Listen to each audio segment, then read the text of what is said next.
kok ternyata Masih saja. narkoba masih ada. Nah ini Ibu Ya, melihat permasalahan ini sehingga membuat atau ingin mengajak kita untuk stop narkoba ya di masa pandemi ini. Tentunya nanti setelah pandemi selesai juga tetap kita lanjutkan stop narkobanya kan seperti itu. Baik, kepada Ibu Hajah Irna Setiawati SEMM, monggo Ibu, waktu dan tempat kami persilahkan. Terima kasih.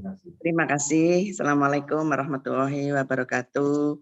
Om Swastiastu, Namo Buddhaya, salam kebajikan, Rahayu, dan salam Pancasila.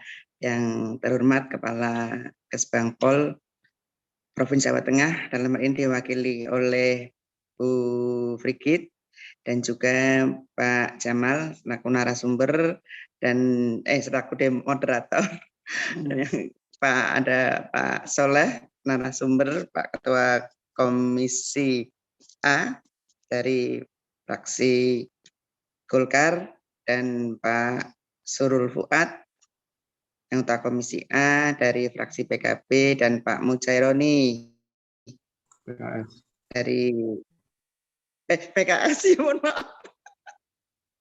Pak Surul Fuad dari PKS saya. Iya, mohon maaf lupa. Dan Pak Mujaironi dari fraksi Gerindra, dan juga Bapak Ibu semuanya yang pada hari ini bersama-sama untuk melaksanakan sosialisasi P4GN dengan Kesbangpolinmas dari penggiat-penggiat anti narkoba yang ada di Jawa Tengah. Salam sehat selalu dan jangan lupa untuk bahagia. Memang boleh dikatakan di masa pandemi ini ibaratnya kita dalam kondisi yang sangat terpuruk pun ini ternyata narkoba masih juga para pengedar dan pengguna narkoba ini justru memanfaatkan kondisi masa pandemi ini, karena memang tadi disampaikan bahwa fakta-fakta ataupun memang permasalahan yang ada di Indonesia dan Jawa Tengah ini, narkoba ini menjadi pasar dengan jumlah penduduk yang sangat besar, ini menjadi pasar untuk peredaran narkoba.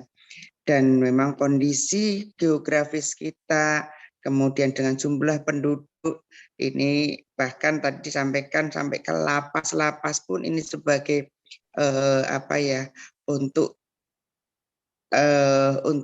mengedarkan narkoba, menjadi pasar untuk peredaran narkoba. Ya tentunya karena memang ada permintaan, ada demand.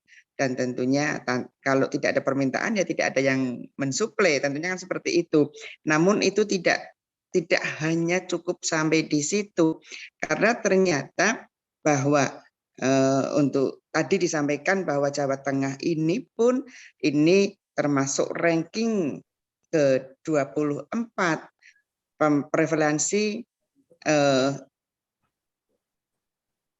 terkait narkoba ini.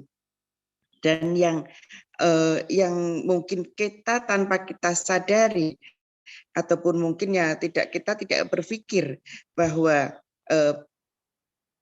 seseorang ini bisa menjadi pengguna narkoba ini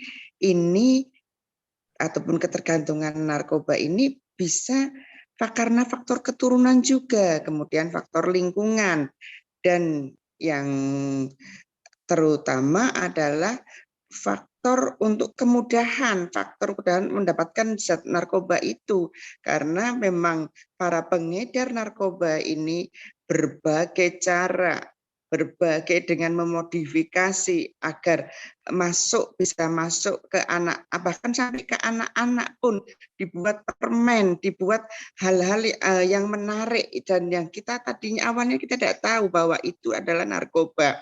Setelah kita merasakan, menikmati, kemudian ternyata itu ada zat narkobanya. Dan juga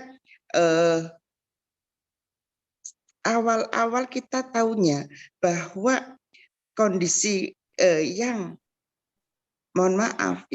bisa kecanduan narkoba itu mungkin karena lingkungan atau bujukan teman, bujukan pacar atau pasangan hidupnya.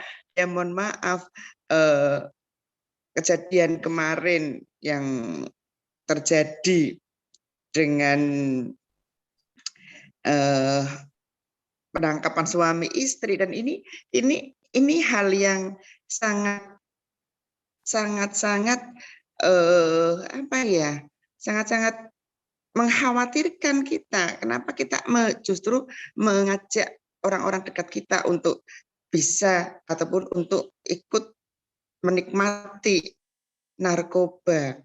Dan mungkin awalnya kita berpikir bahwa yang kecanduan itu karena awalnya dari stres, tapi ternyata itu tidak, boleh dikatakan tingkat presentasinya tidak terlalu tinggi.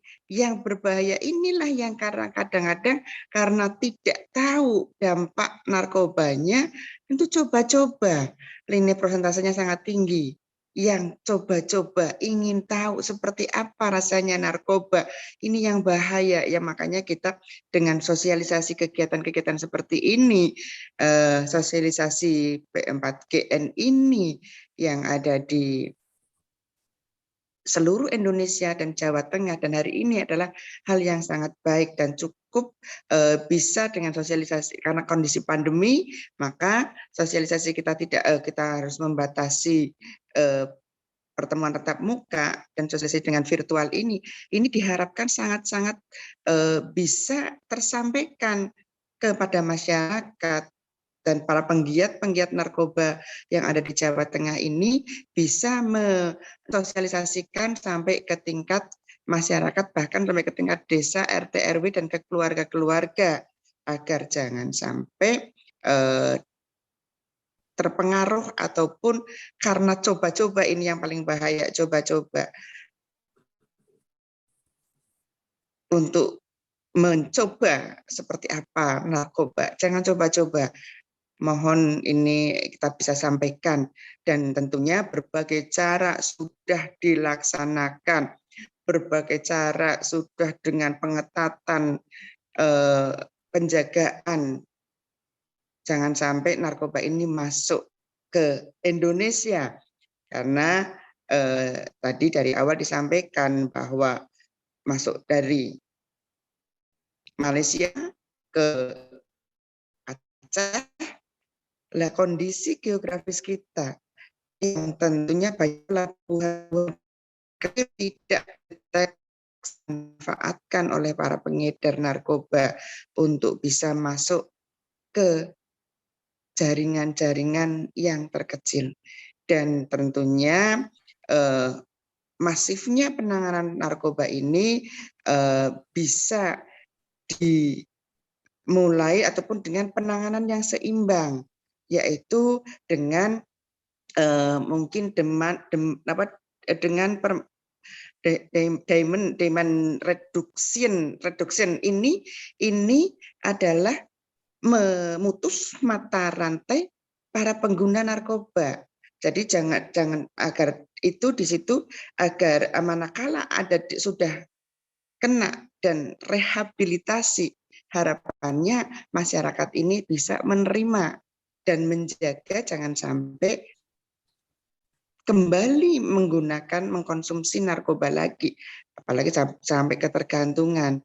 Dan tentunya ini dengan demand reduction ini pencegahan dari pengguna ataupun pemakai, permintaan, biar permintaan ini berkurang, agar mungkin dengan berbagai cara, pendekatan, mungkin dengan agama, dengan hal-hal yang lain, dan nanti di rinci di bawah nanti akan saya sampaikan.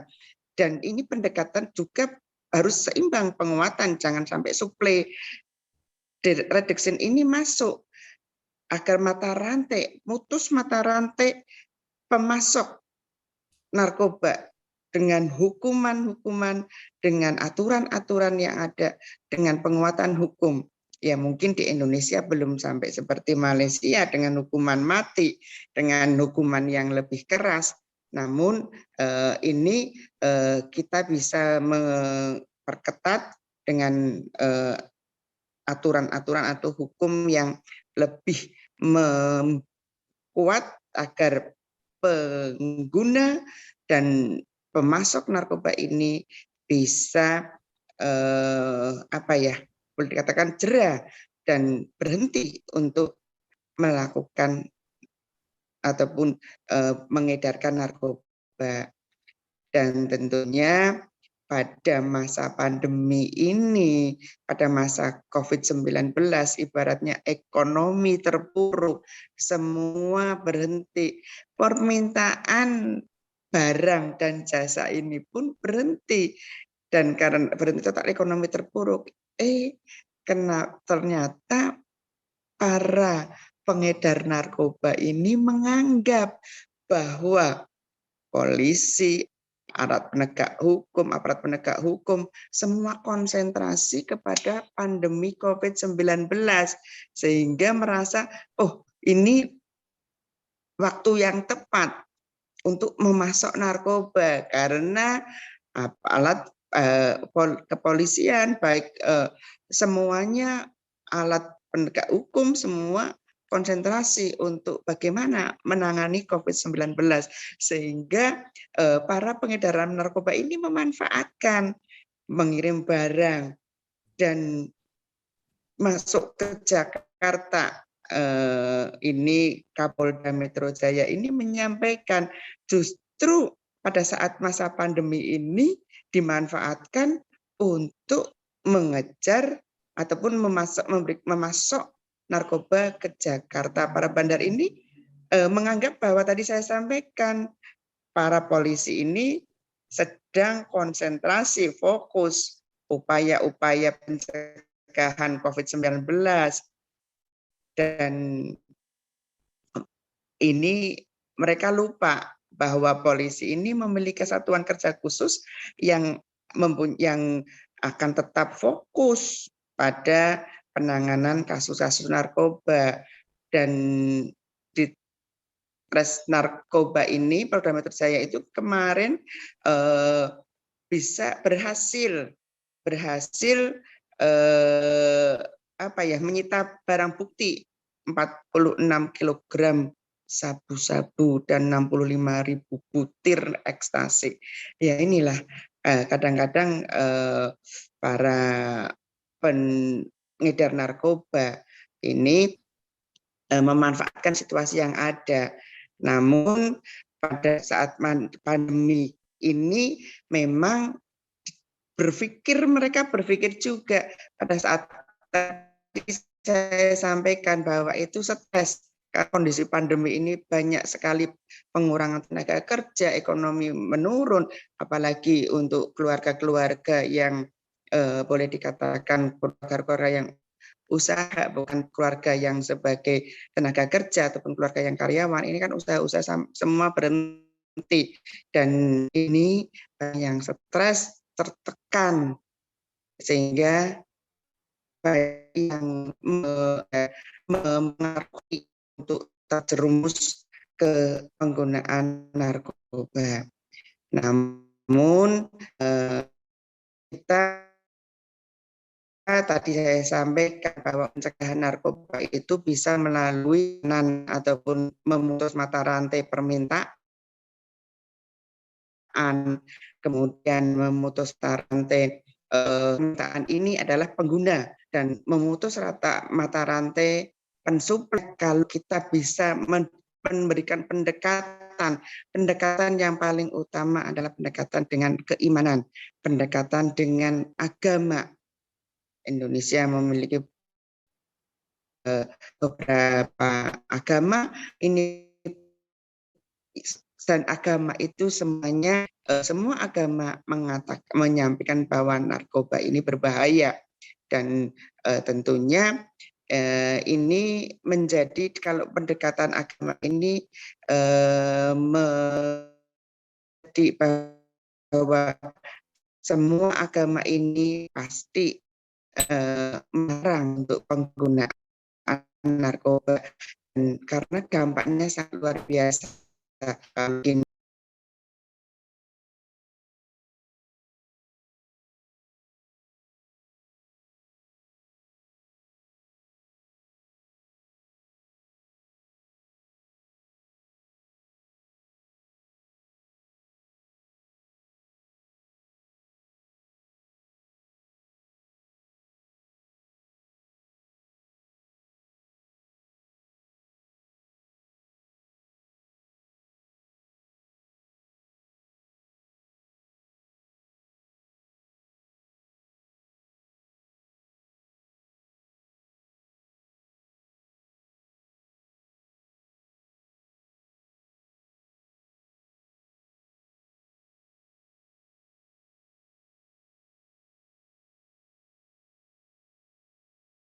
Recording in progress. Ada orang ingin sembuh, tapi namun masyarakat tidak menerima. Makanya dengan pendekatan psikologis dan tentunya ini pendekatan ini perlu sampai manakala kembali masyarakat sudah direhabilitasi, sudah ada niat untuk kembali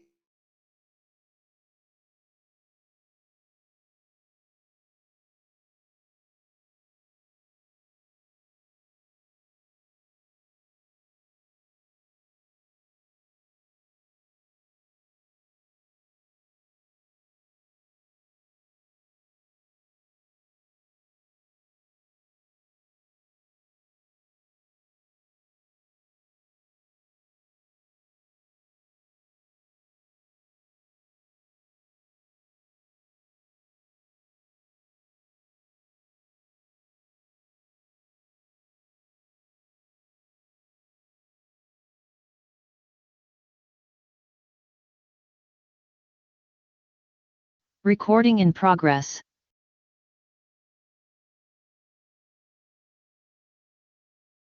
dengan pendekat sampai ke tingkat desa. Karena di desa ini adalah boleh dikatakan sistem pemerintahan yang terkecil. Di desa inilah dari sampai ke tingkat RT, RW, bahkan ke dasawisma, ke keluarga-keluarga. Ini kalau mungkin terbentuk desa bersinar, ini masyarakatnya akan sehat, bersih dari narkoba, dan tentunya